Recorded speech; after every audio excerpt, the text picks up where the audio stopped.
Reciban un saludo fraterno, hermanos y hermanas. Bienvenidos a Audioteca Católica. Hoy continuaremos con el estudio de la Lectio Divina o lectura orante de la Biblia. Antes de empezar, quiero darte este mensaje. Todos los católicos estamos llamados a evangelizar. Por ello, te propongo que lo hagas a través de esta herramienta que Dios ha puesto en tu camino, que es Audioteca Católica. Ayúdanos a dar a conocer su contenido. ¿Y cómo lo puedes hacer? Primero, regalándonos un me gusta al video. Número 2, compartiéndolo en tus redes sociales. Número 3, suscribiéndote al canal y activando la campanilla de notificaciones. Todo esto hará que YouTube recomiende mucho más todo el contenido católico que publicamos. Haz de Audioteca Católica tu herramienta de evangelización. Bien, hermanos, y hemos llegado al cuarto paso de la Lectio Divina o lectura orante de la Biblia. Y este cuarto paso se trata de la contemplación. Y aquí tenemos que hacernos la siguiente pregunta: ¿qué me hace sentir y ver el texto? Y venimos de ese buen sabor que nos dejó experimentar la oración, lo que me hacía decirle a Dios el texto bíblico. Ya me expresé a través de la oración, me expresé a Dios. Le expresé a Dios lo que sentía mi corazón. Pero ahora, ese sentir que viene de la oración va a pasar también al ver. ¿Qué me hace sentir y ver el texto? La divina palabra se hace presente dentro de nuestro corazón y nos da una nueva visión. Golpear en la oración y entrar en la contemplación, decía un monje. La oración nos lleva a la cumbre, a la máxima unión con Dios, y a partir de esa unión miramos la realidad que tenemos por delante. Miramos y tratamos de descifrar el cosmos como Dios lo mira y lo tiene pensado. La oración a veces se convierte en un instante de ebriedad que nos hace estallar en lágrimas de alegría y también nos lleva a danzar y dar brincos de alegría. Sucede entonces que nos sentimos locos de amor por el Señor. Es una sensación no muy habitual para nosotros, pero cuando viene hay que aceptarla con agradecimiento.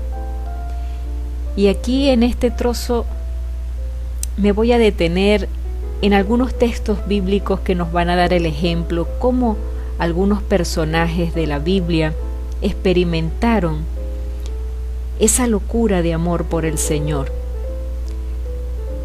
Y lo vamos a ver primero en el texto de Segunda de Samuel, capítulo 6, del versículo 14 al 17. Allí nos habla que el rey David pareció demente mientras danzaba ante el arca. Escuchemos el texto. David danzaba gritando con todas sus fuerzas delante de Yahvé, ceñido de un efod de lino. David y toda la casa de Israel hacían subir el arca de Yahvé entre clamores y resonar de cuernos. Cuando el arca de Yahvé entró en la ciudad de David, Mical, hija de Saúl, que estaba mirando por la ventana, vio al rey David saltando y gritando ante Yahvé, y los despreció en su corazón. Metieron el arca de Yahvé y la colocaron en su sitio, en medio de la tienda que David había levantado para ella. Y David ofreció holocaustos y sacrificios de comunión en presencia de Yahvé. Palabra de Dios.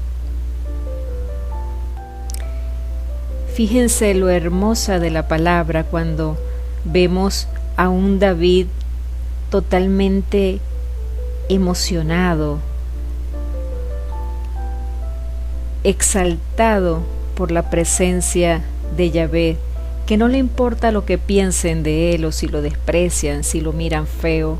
Él danzaba y gritaba, bailaba saltando y gritando porque su Señor estaba allí. La presencia del arca para el Antiguo Testamento era la presencia de Dios. Esa arca contenía las escrituras, las tablas de la ley, que para ellos era la presencia de Dios. Entonces, el estar en la presencia de Dios, David se sentía gozoso y eso lo hacía bailar, saltar, alabar, gritar y dar gloria a Dios. Qué hermoso, ¿verdad? Qué hermoso ejemplo de amor tan grande a Dios. Y ahora vamos a escuchar la lectura de Primera de Samuel, capítulo 1, de los versículos 12 al 18. Y nos habla de Ana, la mamá de Samuel. Pareció ebria ella cuando le oraba a Dios con todo su corazón. Escuchemos lo que dice la lectura, un trozo. Mientras ella prolongaba su oración ante Yahvé, Elí observaba sus labios. Ana oraba para sus adentros. Sus labios se movían, pero no se oía su voz. Elí creyó que estaba ebria y le dijo: ¿Hasta cuándo va a durar tu ebriadez? Echa el vino que llevas. Pero Ana le respondió: No, Señor, soy una mujer acongojada. No he bebido vino ni cosa que embriague, sino que desahogo mi alma ante Yahvé. No juzgues a tu sierva como una mala mujer. Hasta ahora, solo por pena y pesadumbre he hablado. Elí le respondió: Vete en paz, y que el Dios de Israel te conceda lo que le has pedido. Ella dijo: Que tu sierva halle gracia a tus ojos. Se fue la mujer por su camino, comió y no pareció ya la misma. Palabra de Dios. Qué hermoso ejemplo el de Ana. Qué mujer de fe. La lectura nos cuenta que Ana estaba delante de la presencia de Yahvé con una oración prolongada. Y Elí, que la estaba observando, la juzga porque ve la actitud, como hablando sola, moviendo los labios, no se escuchaba nada. Dice: bueno, esta mujer está embriagada, está borracha. Entonces le dice: mujer, pero echa el vino que llevas, estás como borracha, ¿verdad? Estás ebria. Y Ana, en cambio de ofenderse, le dice: no, Señor, soy una mujer acongojada y he venido delante de Dios a desahogar mi alma. No me juzgues como una mala mujer. ¡Qué belleza! Y aquellas palabras tocaron el corazón de Elí, y él le dijo: vete en paz y que el Dios de Israel te conceda lo que le has pedido. Porque se lo pidió con el corazón, ella estaba entregada a la oración, tanto que no le importó lo que la juzgara el que la estaba viendo, que en este caso era Elí. Luego encontramos otros ejemplos en la palabra, sobre todo en los profetas. donde vemos que ellos quedaban paralizados frente a la visión de la gloria de Dios y cuando lo escuchaban hablar. Y aquí en esta parte les voy a hacer referencia a dos textos de dos profetas, el profeta Isaías y el profeta Ezequiel. Se los voy a leer. Y escucharemos Isaías capítulo 6, del versículo 1 al versículo 5. Y nos dice: El año de la muerte del rey Osías, vi al Señor sentado en un trono excelso y elevado, y sus haldas llenaban el templo. Unos serafines se mantenían erguidos por encima de él. Cada uno tenía 6 alas. Con un par se cubrían el rostro, con otro par se cubrían los pies, y con el otro par aleteaban. Y se gritaban el uno al otro: Santo, Santo, Santo Yahvé Sebaot. Llena está toda la tierra de su gloria. Se conmovieron los postes de piedra de la entrada a la voz de los que clamaban, y el templo se llenó de humo. Y dije: ay de mí que estoy perdido, pues soy un hombre de labios impuros, y entre un pueblo de labios impuros habito, que al rey Yahvé Sebaot han visto mis ojos. Palabra de Dios. Aquí en este texto podemos identificar cómo la presencia de Dios trastoca al hombre o a la criatura, en este caso a los ángeles que estaban allí, a los serafines y al mismo Isaías. Fijémonos que los serafines nos cuentan que se mantenían erguidos por encima del trono, y cada uno de ellos tenían 6 alas. Con un par de ellas se cubrían el rostro, porque eso era señal de que no eran dignos para estar en la presencia de Dios. Fíjense que ese gesto de cubrirse la cara es un gesto que demuestra temor de ver a Dios. Una de las cosas que caracteriza el texto de Isaías es que siempre él va a resaltar la santidad de Dios, la pureza que el ser humano debe tener para estar en su presencia. Entonces él hace hincapié en la siguiente parte, después de que dice santo, santo, santo es Yahvé, dice: ay de mí que estoy perdido, pues soy un hombre de labios impuros. ¿Cómo resalta Isaías ahí? La pureza, lo importante de la pureza de corazón para estar en la presencia de Dios y disfrutar plenamente de su presencia. Qué cosa tan hermosa. La siguiente lectura es de Ezequiel capítulo 1, de los versículos 26 hasta el capítulo 2, versículo 2.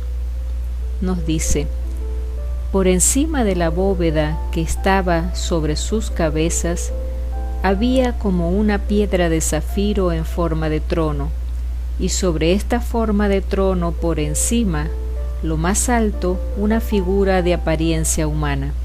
Vi luego como el destello de un relámpago, como un fuego que la envolvía alrededor, desde lo que parecía ser sus caderas para arriba, y desde lo que parecía ser sus caderas para abajo, vi como un fuego resplandeciente alrededor. Era como el arco iris que aparece en las nubes los días de lluvia. Tal era el aspecto de este resplandor, que a su alrededor parecía la gloria de Yahvé.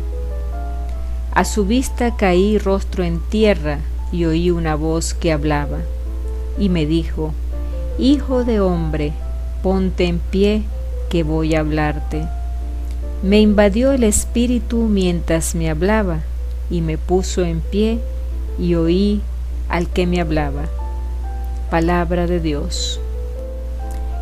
En esta lectura del profeta Ezequiel podemos ver cómo el profeta tiene una visión de la presencia de Dios. Dios le concede una visión y el profeta habla de lo que ve y lo habla con aquel detalle y aquella emoción que nos hace sentir a nosotros, wow, qué hermosa esa presencia. A mí por lo menos el texto me hace sentir y me describe ese momento que vive Ezequiel, sobre todo en esta parte del versículo 28, cuando dice, no, el versículo anterior, el versículo 27, cuando dice, vi luego como un destello de un relámpago, como un fuego que la envolvía alrededor.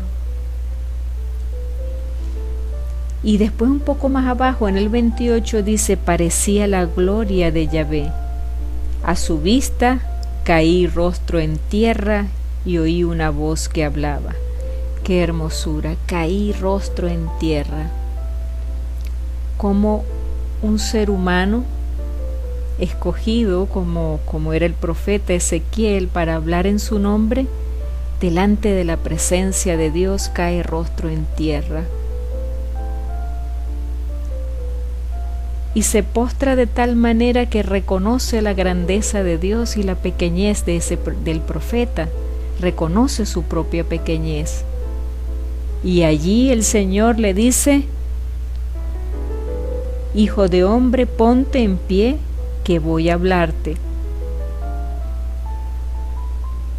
Como el Señor reconoce en ese profeta que se ha humillado delante de su presencia, que ha reconocido su nada y su pequeñez, le dice, ponte en pie, porque ahora voy a hablarte. Y Dios por lo general le daba sus indicaciones a los profetas para que ellos cumplieran su mandato y fueran a decirle, a dar su mensaje al pueblo. Qué cosa tan maravillosa, contemplar esa presencia de Dios, tal como las experiencias que tuvieron esos profetas y esos hombres y mujeres de Dios que nos habla en el Antiguo Testamento. La palabra de Dios puede causar tanto gozo que ya no la sentimos lejos de nosotros, sino que la sentimos en nuestro interior. Se convierte en nuestra luz, se convierte en nuestro camino y se convierte en nuestra vida. Es la fase de los gemidos inenarrables e inefables del Espíritu que apenas nosotros percibimos. Es el Espíritu que nos eleva, nos levanta y nos arrebata hacia Dios. Sentimos la presencia de la palabra como Juan sintió la presencia física de Jesús durante la última cena, cuando su cabeza descansó sobre el pecho del Maestro. Se trata de un coloquio tranquilo con Dios, sin otro deseo que el de quedar cerca de Él. Puede ser que todo ello nos lleve a un gran deseo de silencio. Amado y amante se quedan sencillamente juntos y no se dicen nada. Hablan los ojos, hablan los corazones. Y esta experiencia la podemos tener perfectamente allí cuando visitamos el sagrario, delante de esa presencia real de Jesús, preso en ese sagrario por amor a los hombres. Y estando allí en esa presencia, mirándolo a Él, hablamos con Él desde el corazón, hacemos como Juan, ponemos nuestra cabeza y la recostamos en el corazón de Jesús. Y tal vez hacemos una oración como la que hizo Ana, de una mujer que se sentía acongojada, que necesitaba de la ayuda de Dios y que se dejó inundar por ese amor de Dios. Qué hermoso es vivir esa experiencia si tenemos la oportunidad de hacer una lección divina frente al sagrario. Es una hermosa experiencia porque cuando llegues al momento de la contemplación, sabes que además de tener a Dios vivo y presente en la palabra, lo vas a tener vivo y presente en ese sagrario. Qué experiencia tan maravillosa. No sé si la han experimentado, pero en mi caso yo puedo compartirles que la he experimentado varias veces. Y es maravilloso el estar allí. Y el tiempo pasa volando. Quisiera que nunca se acabara. Nos dice el cisterciense Guigo II, terminando la lección divina, él hacía esta oración: cuando partes el pan de las Escrituras, te haces conocer como en la fracción del pan. Y cuanto más te conozco, tanto más profundamente quisiera conocerte. Dona, oh Dios, a mi vida, que gime una primicia de la heredad prometida, una gota de rocío del cielo que puede aliviar mi sed, porque yo me quemo de amor, oh Señor. Qué hermosa oración la de este monje cisterciense. No sé si saben que los monjes cistercienses son los padres de la lección divina. Ellos son monjes de clausura y contemplativos, por tanto viven esa experiencia de la palabra de Dios allí, como yo les decía, frente al sagrario, en contemplación, en el silencio de las montañas. Por lo general ellos tienen sus monasterios en las montañas y hay una paz y un silencio. Se respira la presencia de Dios. Es una experiencia maravillosa que podamos visitar un monasterio benedictino o cisterciense. Se las recomiendo como experiencia. Entonces Cristo entra, se sienta a la mesa con nosotros, ni siquiera nos habla, Él está presente. Cuando Él está, la palabra hecha carne, no tenemos necesidad de escuchar su palabra. No queda más remedio que contemplarlo. Fíjense, allí ya pasamos a la contemplación sin darnos cuenta. El paso de la oración a la contemplación fue un salto. De esa oración profunda, de esa oración de amor del enamorado a su amado, surge ese momento de contemplación. La contemplación no es algo que alcanzamos artificialmente, es decir, por medio de nuestros esfuerzos. O sea, la contemplación no es un switch, mis queridos hermanos. No es que nos vamos a sentar frente al sagrario o en un lugar solitario, en silencio, con nuestra Biblia y nos vamos a pasar un switch y vamos a entrar en contemplación y vamos a tener éxtasis. No, la contemplación no se trata de eso, no son nuestros propios esfuerzos, es un regalo de Dios. Cuando Dios ve ese corazón enamorado, Él se hace presente, se hace sentir. ¿Y cómo se resiste un corazón enamorado a esa presencia de Dios? No hay ser humano que se pueda resistir, no hay ser humano que esté buscando a Dios que se pueda resistir a esa manifestación. Entonces la contemplación es el fruto natural que hemos madurado con nuestra lectura bíblica, con la lectura constante de la palabra que a un determinado momento se ha hecho oración. Hemos golpeado con esa oración y hemos entrado en la contemplación. ¿Se acuerdan cuando hablamos en el video pasado sobre que la oración golpeaba el corazón de Jesús? Bueno, con esa oración hemos golpeado el corazón de Jesús y hemos entrado, porque Jesús nos ha abierto la puerta y hemos entrado a la contemplación.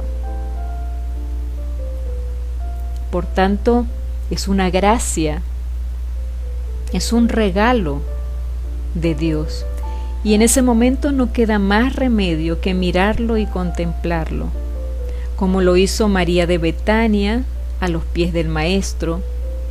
Habrá siempre una voz que nos dirá: el Maestro está aquí y te llama. No es éxtasis, no es algo extraordinario, sino algo ordinario. Es mirar a aquel que es el más hermoso entre los hijos de los hombres. Qué bonito, dirán algunos, pero la realidad es distinta. No importa, lo importante es perseverar. Muchos podrán decir: yo no creo que eso pueda ser posible. Es muy bonito lo que están contando, lo que está contando esta hermanita en este video. Muy bonito decirlo así teóricamente, pero la realidad es muy distinta. La realidad es que cuando yo me siento allí, me distraigo con cualquier cosa. Se me va la mente a otros pensamientos y no logro centrarme en la oración. Hermano, hermana, recuerda que este camino es una práctica de perseverancia. Vamos a alcanzar ese regalo de Dios con perseverancia, porque Dios no le regala las gracias y los dones a los flojos. Se los regala a los que son perseverantes, a los que golpean esa puerta, a los que buscan. Entonces, lo importante es perseverar y seguir apegados a la palabra de Dios por toda la vida, no importa cuánto tiempo tengamos que esperar para poder llegar. Algún día el Señor nos va a abrir esa puerta. Algún día el Señor nos va a dar ese regalo de contemplarlo, de estar allí. Y qué alegría va a sentir nuestro corazón. No se trata de ver visiones, ojo, sino de tener una experiencia de fe. El que está pensando que va a poder tener visiones celestiales, de cosas volando y de ángeles y de luces y de... No. Se trata de una experiencia de fe. Dios y tú solamente van a saber lo que se va a vivir allí en ese momento, porque es un regalo de Dios para ti, es un regalo de Dios para mí, es muy personal. Si el Señor nos hace la gracia de que podamos perseverar, el velo que existía entre nosotros y la Sagrada Escritura será quitado. Y lo dice la palabra en 2 de Corintios capítulo 3 versículos del 13 al 17, que nos dice San Pablo: teniendo pues esta esperanza procedemos con toda franqueza, y no como Moisés, que se ponía un velo sobre su rostro para impedir que los israelitas vieran el fin de lo que era pasajero. Pero se embotaron sus inteligencias. En efecto, hasta el día de hoy permanece ese mismo velo en la lectura del Antiguo Testamento, y no se levanta, pues solo en Cristo desaparece. Hasta el día de hoy, siempre que se lee a Moisés, Un velo está puesto sobre sus corazones, y cuando se convierta el Señor, caerá el velo, porque el Señor es el Espíritu, y donde está el Espíritu del Señor, allí está la libertad. Palabra de Dios. Fíjense lo importante del dato que dice aquí en la palabra. En efecto, hasta el día de hoy permanece el mismo velo en la lectura del Antiguo Testamento y no se levanta, pues solo en Cristo desaparece.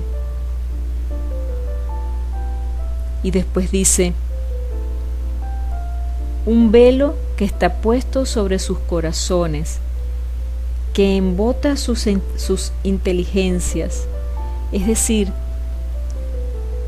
no podemos comprender la palabra, no podemos pretender acercarnos a la palabra de Dios con la inteligencia humana, porque Dios no lo va a permitir, no va a permitir que comprendamos absolutamente nada, porque hay un velo que nos separa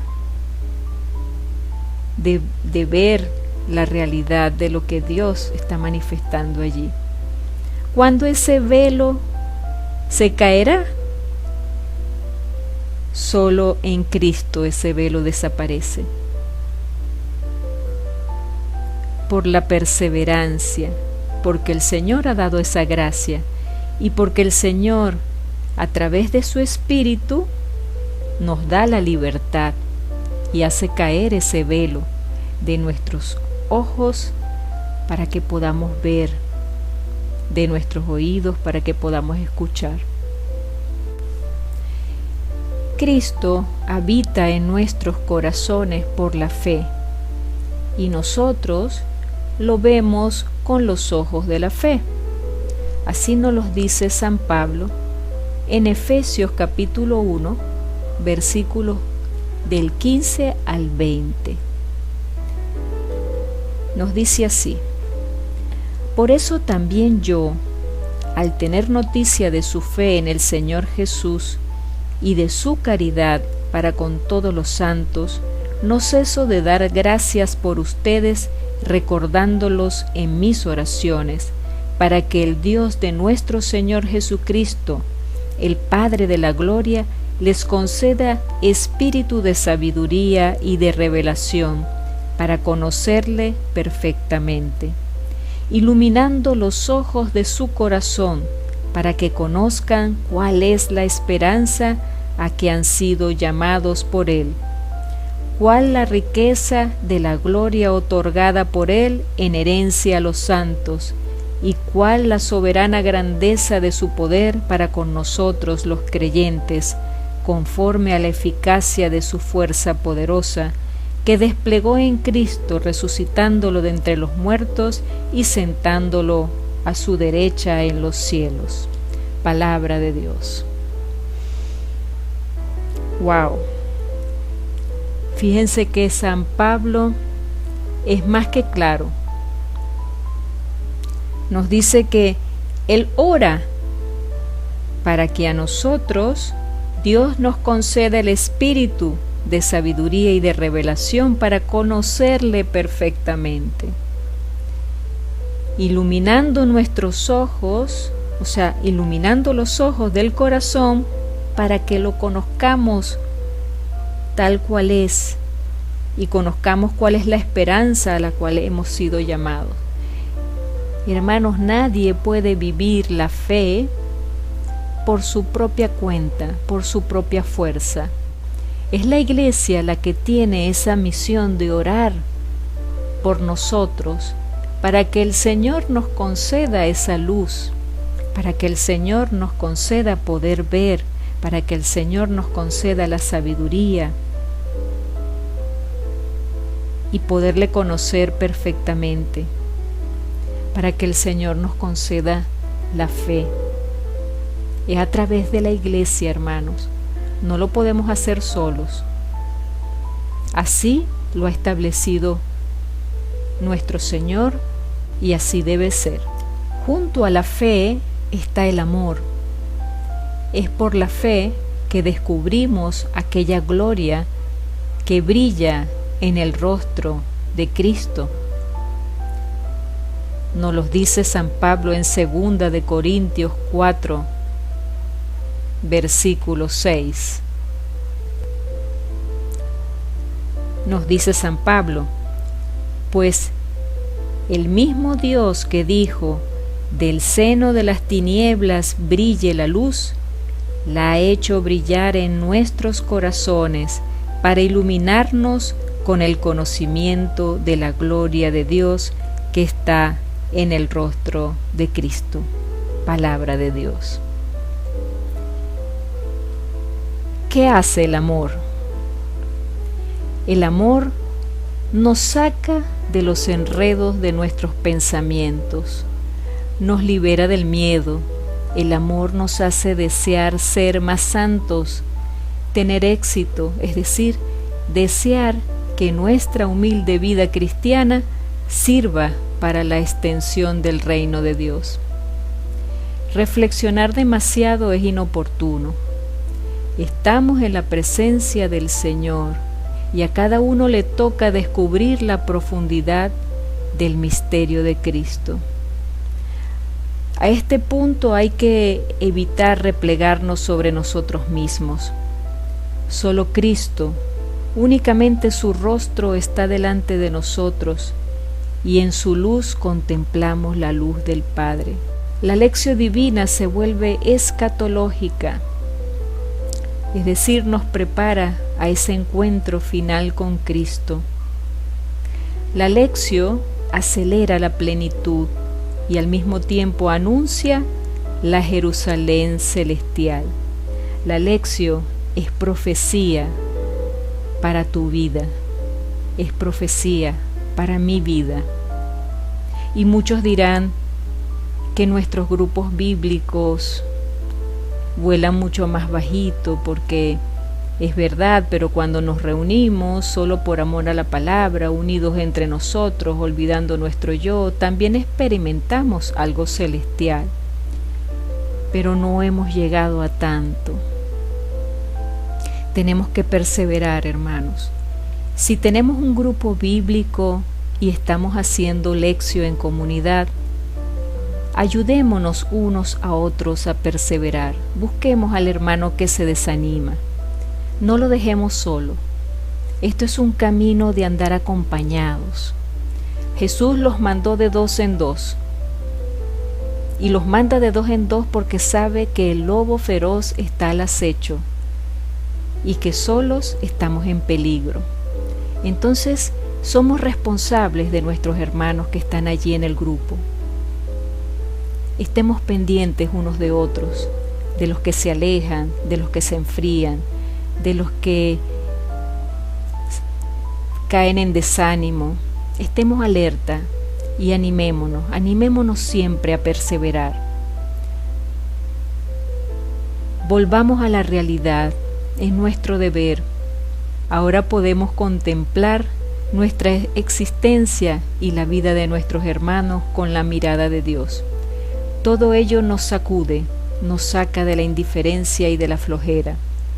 La lectura de la palabra nos lleva al compromiso. ¿Qué nos hace esta contemplación? Mirar las cosas como las ve Dios. Y eso nos lleva a un compromiso, que es el paso que vamos a hablar en el siguiente video. No nos podemos quedar contemplando. Tenemos que volver a la realidad, porque la presencia de Dios nos mueve, pero nos mueve para actuar. Y debemos volver a la realidad para actuar. Esta práctica de la contemplación nos deja una tarea, a ti y a mí. De la lectura que estamos meditando, leyendo, meditando, orando, esa misma lectura que de Lucas que venimos trabajándola desde el primer video, vamos a escoger una frase que nos guste, que nos mueva, que nos lleve a ese compromiso. Una frase que en el momento de la oración o en el momento de la contemplación la hayamos escuchado en nuestro corazón. Esa frase la vas a memorizar para repetirla varias veces. Esa es la tarea que nos deja esta contemplación. Entonces, queridos hermanos, queridas hermanas, espero que con este video le haya podido ayudar a comprender este paso de la contemplación y que nos preparemos con alegría, que nos preparemos con mucho entusiasmo para el siguiente video, que es el compromiso. Si desean dejar algún comentario, lo pueden hacer en la parte de abajo del video. Alguna pregunta, alguna inquietud o quieren compartir alguna experiencia, pueden dejarlo allí. Bendiciones para todos.